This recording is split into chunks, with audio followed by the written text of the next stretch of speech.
Hello everyone and welcome to Bug Out with Bree. Bree here, Community Science Specialist from the Pacific Grove Museum of Natural History. This week we are going to be talking about one of the most venomous spiders in North America, the black widow. Widow species can be found in temperate regions throughout the world and can be found in dry, dark shelters, such as barns, garages, basements, hollow stumps, dry vegetation, and brush.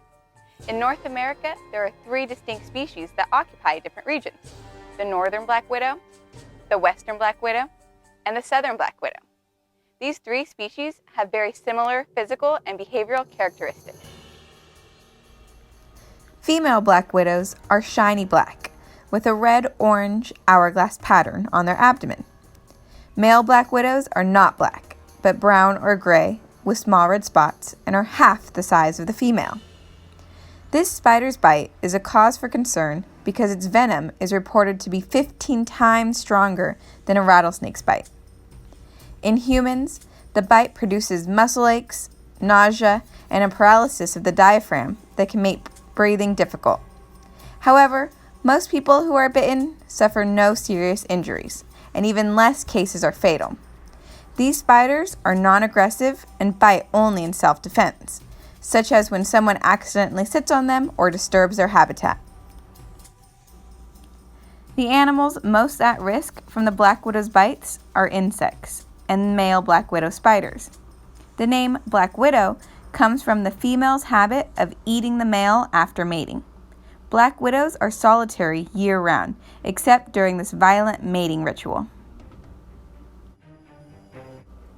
Black widows use a silk-like substance to weave tangled-looking webs, typically close to the ground in covered or dark places. The female black widow spins large webs and lays about 200 eggs in a papery sac that looks like a cocoon attached to the web. The eggs incubate for about 20 days in the cocoon, and the spiderlings disperse soon after they leave their egg, but the web remains. The female hangs upside down in the web to await her prey, exposing her bright markings as a warning to potential predators, like birds and other spiders. The black widow senses vibrations in the web. When an unlucky intruder gets trapped, the spider immediately begins wrapping its glue-like webbing around the prey. Insects such as flies, mosquitoes, grasshoppers, beetles, and caterpillars typically get caught. Once captured, black widows puncture their prey with their fangs and inject venom, ultimately paralyzing their victim. This venom helps the spiders liquefy their prey's body and suck up the resulting fluid.